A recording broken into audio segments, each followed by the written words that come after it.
Donc, on va finir ce tour d'horizon par un outil un petit peu différent, qui est un jeu sérieux développé par le CEREMA pour permettre de mieux comprendre dans quoi s'insère un diagnostic de vulnérabilité et surtout, ça fait le lien avec le prochain webinaire, une stratégie d'adaptation.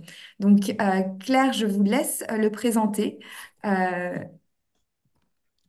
Bonjour, bonjour à tous. Donc, je vais partager mon écran si tu veux bien. Normalement, tu dois avoir l'autorisation, non? Oui, je vais essayer, hein.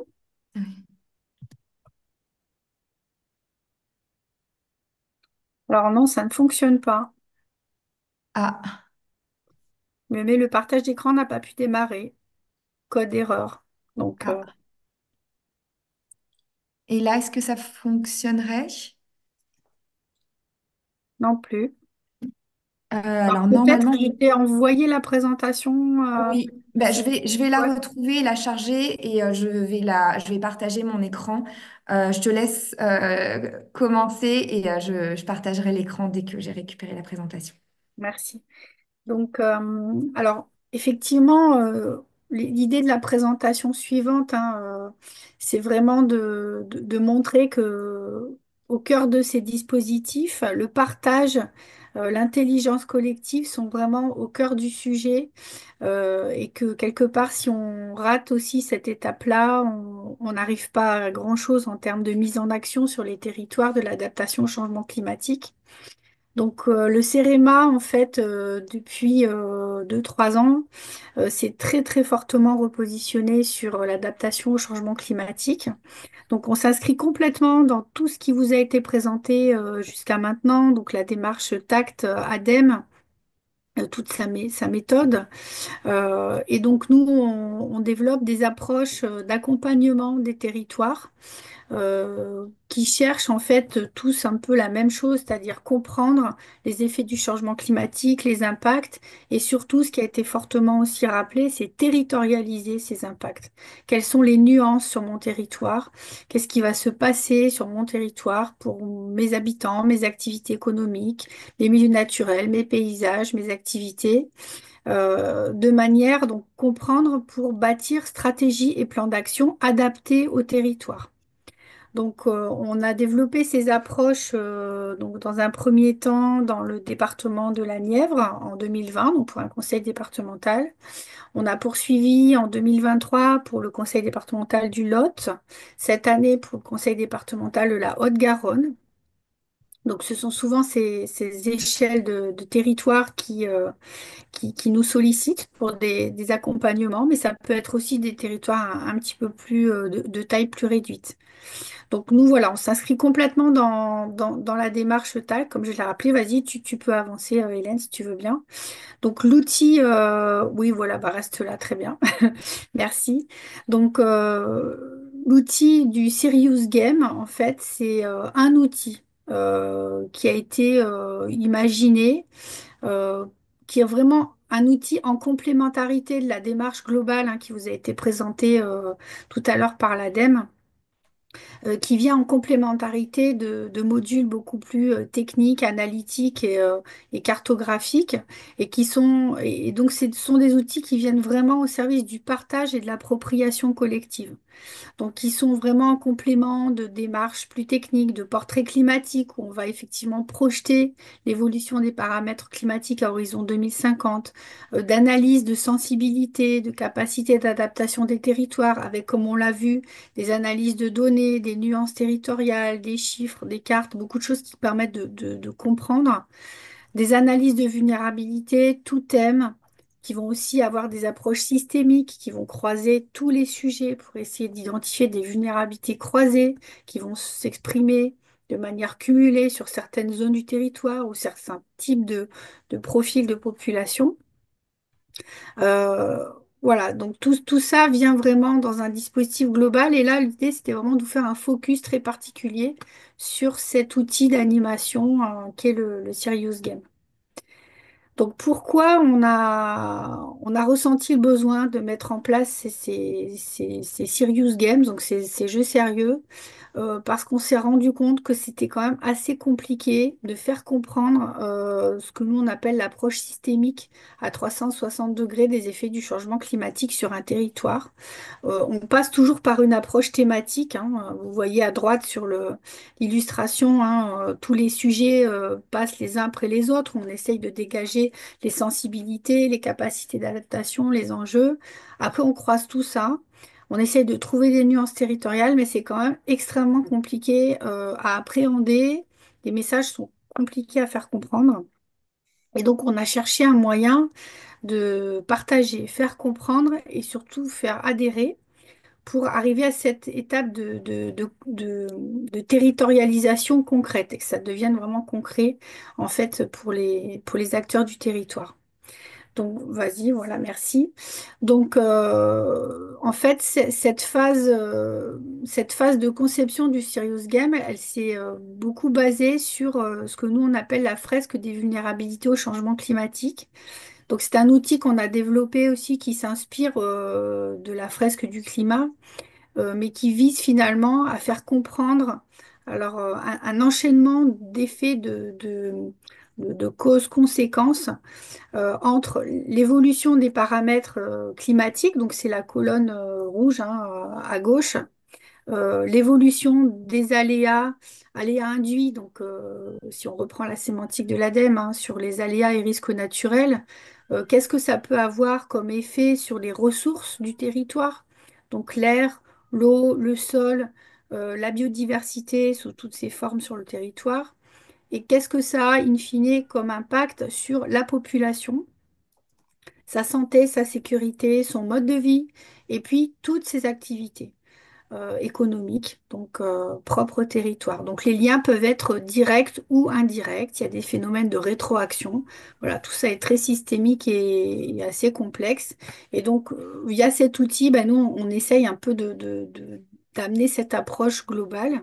Et donc sur chacun de ces thèmes développés dans ces fresques, donc voilà, tu peux avancer, merci, sont associés finalement des petits cartons qui valorise toute la matière première de compréhension du territoire qu'on a pu avoir dans les phases d'études précédentes.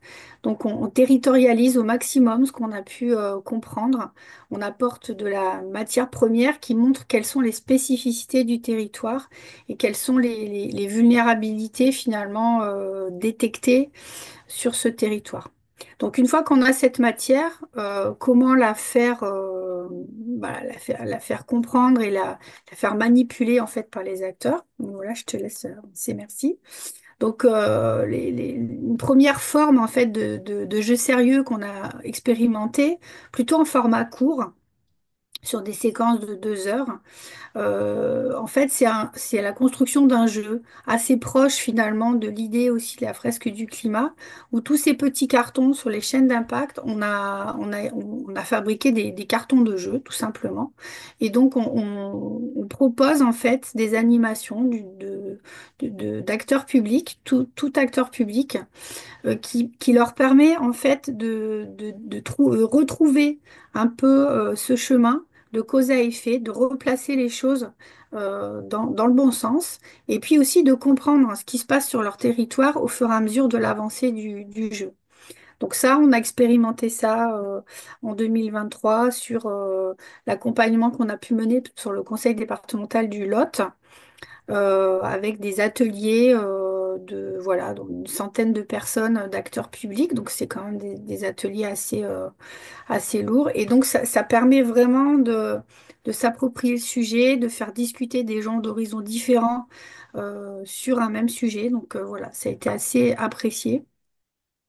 Vas-y, je te laisse continuer. Et puis, une autre forme de Serious Game en format un petit peu plus long qu'on a cette fois expérimenté dans le cadre d'un séminaire pour les cadres du département de la Haute-Garonne qui nous a aussi confié l'analyse des vulnérabilités au changement climatique. Donc, un format un petit peu plus long avec un public cible beaucoup plus aguerri, déjà bien formé au concept du changement climatique. Voilà, donc je te laisse avancer.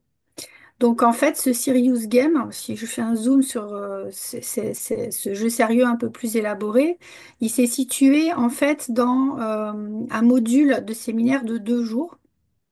Donc, c'est les pastilles vertes hein, que vous voyez sur ce déroulé.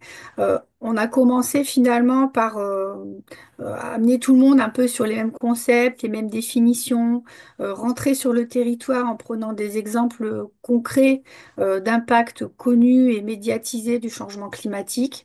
On a tout doucement amené un atelier qui parle justement des paramètres climatiques et de leur évolution sur le territoire. Et une fois que en fait, les paramètres climatiques étaient posés, connus, les nuances territoriales connues, on a enchaîné sur le démarrage finalement de notre jeu sérieux.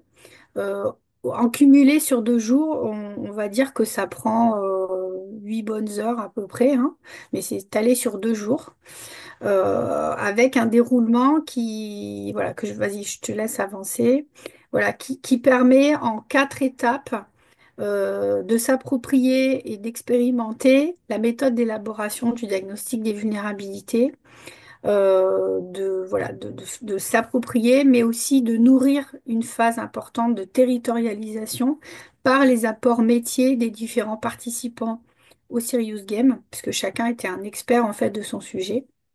Donc les 4 temps principaux, c'est petit 1, faire comprendre ces chaînes d'impact, les mécanismes en fait d'action du changement climatique, en quoi le changement climatique va amplifier certains phénomènes ou va révéler certaines inégalités socio-démographiques sur le territoire. Donc faire comprendre les chaînes d'impact d'un point de vue un petit peu théorique pour les amener à des vulnérabilités un peu théoriques, on va dire.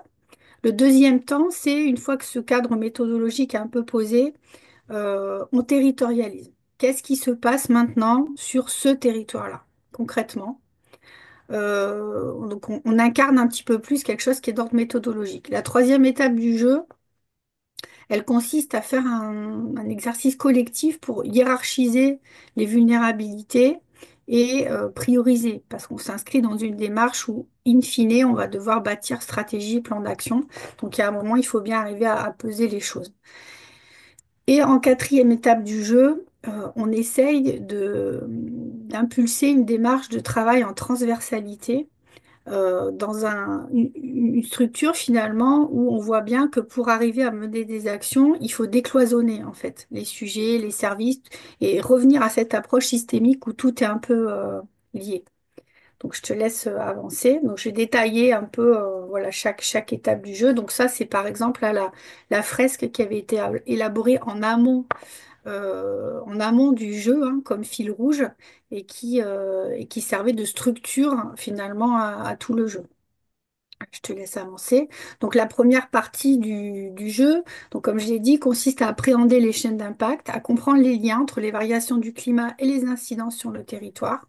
Donc c'est un travail en groupe de 8 à 10 personnes, grand maximum par groupe, de 2 heures. Donc ça peut paraître long, mais en fait non, ça passe assez vite et le temps est même un peu court. Donc, il y a une phase où on distribue des tuiles et donc il y a une phase 1 d'organisation des tuiles dans un lien de cause à effet. Une phase 2 où en fait on essaye de replacer des tuiles dans les bonnes colonnes de structure. Et puis ensuite on essaye de préciser les liens entre les tuiles par des verbes d'action en évitant le mot impacté. Donc concrètement, voilà, je vous montre donc le matériel utilisé. Donc c'est sur une grande planche A0 hein, qu'on étale sur une table. Tout en haut, on leur remet cette fresque colorée qui est l'architecture globale. Alors ça peut paraître un peu scolaire, mais finalement, on a essayé de le faire sans architecture et ça devenait beaucoup moins clair et voilà, c'était pas facile de jouer sans ça. Donc, on distribue des cartons, des petits cartons thématiques qui abordent tous les sujets en noir et blanc. Puis après, les mêmes en couleur. Voilà, je te laisse avancer. Donc voilà, ça se passe comme ça. Donc au fur et à mesure de la distribution de l'eau de cartes, en fait, les participants les positionnent les uns par rapport aux autres dans les colonnes, leur remettent les bonnes couleurs et puis ensuite travaillent à la création de liens de manière très manuelle hein, avec des feutres et des crayons de couleur. Ça amène, la création de liens amène à repositionner aussi hein, les cartes les unes par rapport aux autres donc pour arriver à trouver des groupes un peu cohérents. Et au final, bah, ça donne ce type de représentation là, qui a été créé par un des groupes où ils se réapproprient en fait de manière un peu méthodologique l'enchaînement de cause à effet du changement climatique sur leur territoire. Donc, si tu peux revenir juste en arrière, pardon. Donc voilà, à ce stade du jeu, en fait, ce qui est important, c'est que les participants, ils ont bien la méthode, en fait. Ils ont bien compris la méthode de l'approche.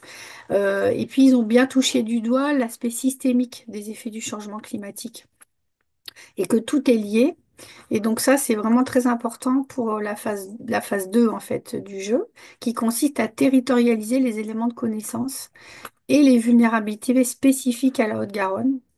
Donc là, le but du jeu, c'est avec le matériel distribué. Donc il y a hein, une carte assez précise du département avec les principaux postes d'occupation du sol.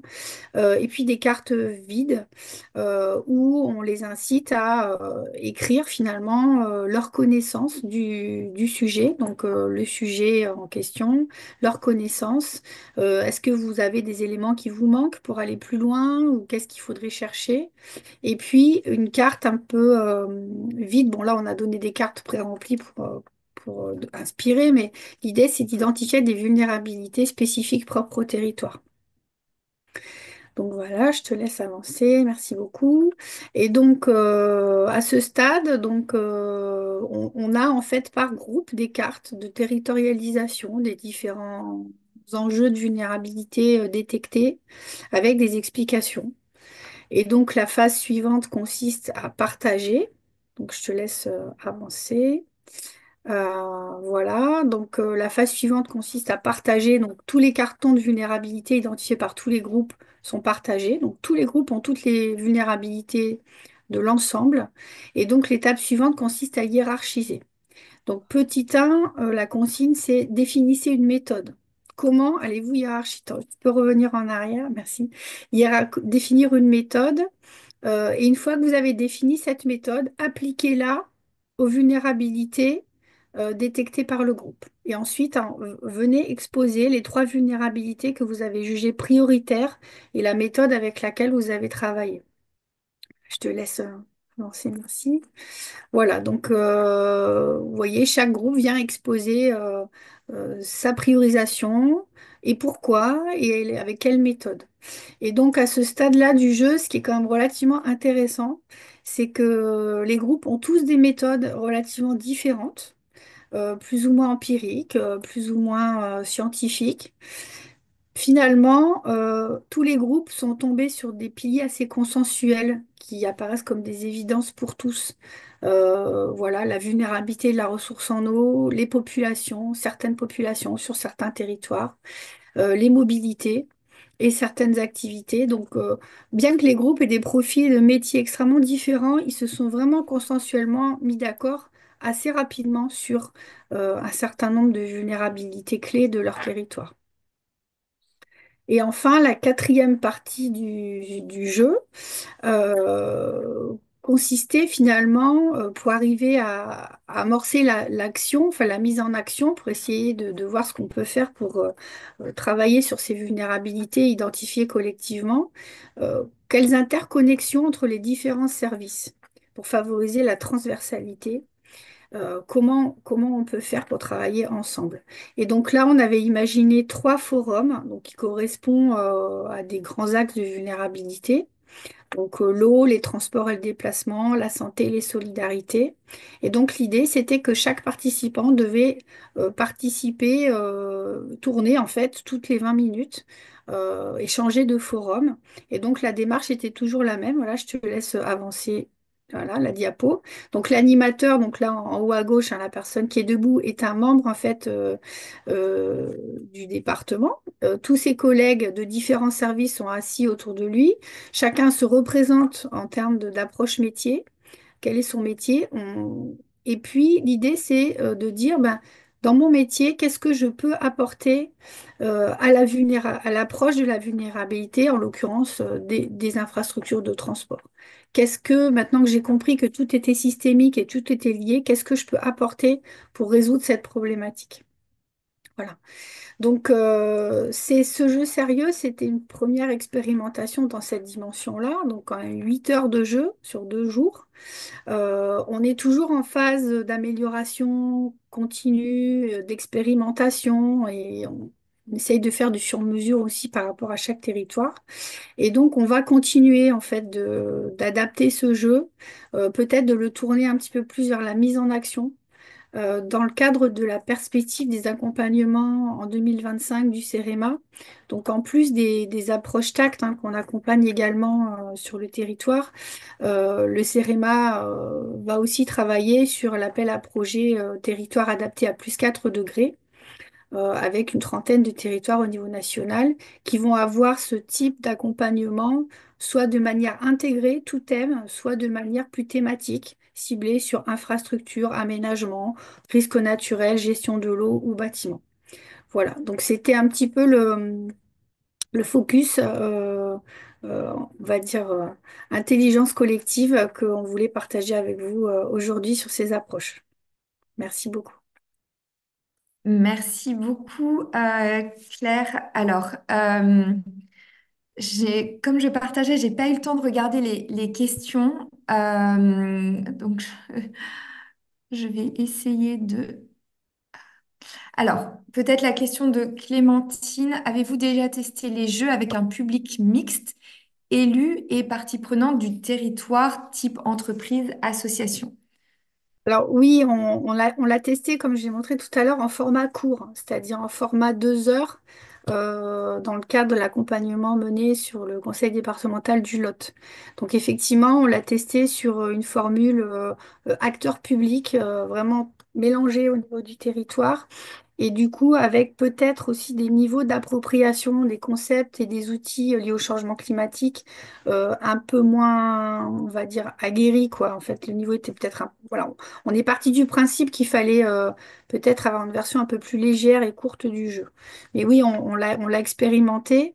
Forcément, l'approche est moins complète, moins détaillée, mais le but du jeu n'est pas non plus de tout voir, tout comprendre sur tout, c'est vraiment de faire toucher du doigt la méthode, la notion systémique en fait de la chose. Et voilà, l'objectif était peut-être plus modeste, mais en tout cas, il était atteint. Est-il intéressant de faire une fresque de climat préalablement? Alors, on a essayé de faire sans. C'était beaucoup plus compliqué parce que quelque part, c'est tellement tentaculaire que on se perd très vite en fait. Je pense que cette fresque, elle a le mérite qu'elle donne, elle donne un semblant d'organisation et de structure et d'enchaînement logique. Et nous, on a besoin en fait de la faire nous avant pour construire en fait l'animation. C'est-à-dire qu'à chaque profil de territoire, on va pas avoir les mêmes, vous voyez, avec des systèmes de petits boutons et de petits cartons. En fait, on les adapte en fait à chaque territoire. Les territoires où il y a de la haute montagne, on va avoir des problématiques différentes. Les territoires littoraux, encore d'autres problématiques. Les territoires où on va avoir des espaces ultra urbains, très denses. On va avoir aussi des problématiques propres à ces milieux. Donc, on rejoint un peu dans ce sens-là l'idée du Shift Project avec des grands profils de territoire. Donc, ces fresques, on les fait avant pour justement ajuster au mieux le jeu au profil du territoire. Il y a des territoires en fait où il y a beaucoup d'hydroélectricité, donc on va créer des cartes spécifiques hydroélectricité.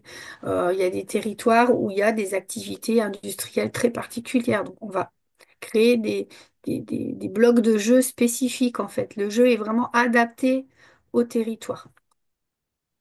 Alors justement, on a plusieurs questions de personnes qui nous demandent s'il est possible de se former pour faire ces fresques de vulnérabilité ou si pour le moment, comme vous êtes encore en phase d'affinage de ce Serious Games, ce n'est pas encore le cas. Alors, c'est déjà un projet interne CEREMA, puisqu'on l'a expérimenté sur deux projets jusqu'à maintenant. Et effectivement, l'idée, c'est de pouvoir déjà en faire un process, en fait, un processus, une mallette un peu pédagogique pour que ça soit reproductible. Donc, ce projet-là, oui, déjà, c'est un projet interne CEREMA, donc c'est quelque chose qu'on n'a pas déjà en interne à la structure. On va dire, méthodologiquement diffusé. Et oui, effectivement, le principe, c'est d'en faire un processus diffusable, une forme de mallette de jeu quelque part. Euh, alors, j'ai les questions, en fait, les dernières questions se recoupent. Certains voudraient savoir si c'est possible d'intégrer ces serious games à la programmation, notamment l'Université d'été des shifters à Montpellier, les 7 et 8 juin 2025, ou si on peut en faire un pour le territoire tunisien. Donc ma réponse serait, ben, voilà, si vous êtes intéressé par cet outil et que les CEREMA organisent un Serious Game pour votre territoire, n'hésitez pas à contacter Claire ou à nous contacter nous si vous n'avez pas si Oui, et vous puis nous permettez, Claire, on oui, diffusera oui. votre email. Oui, alors le contact point d'entrée, en fait, vous pouvez aussi contacter l'animateur national en fait du CEREMA sur toutes ces démarches. C'est Nicolas Borez, voilà, qui est au CEREMA, qui anime l'équipe résilience à la direction technique territoire et ville, et qui est effectivement la porte nationale en fait d'entrée du réseau CEREMA sur toutes ces questions-là. Nicolas Beaupied, que vous avez vu tout à l'heure, fait partie de cette équipe également. Donc, je pense que c'est la meilleure porte d'entrée pour effectivement relayer ce type de demande. Parfait. Très bien. Oups, excusez-moi. On, on relaiera du coup le contact et sinon contactez nous et on transmettra. Toutes les présentations, enfin le webinaire sera disponible en replay la semaine prochaine et les planches seront également mises à disposition.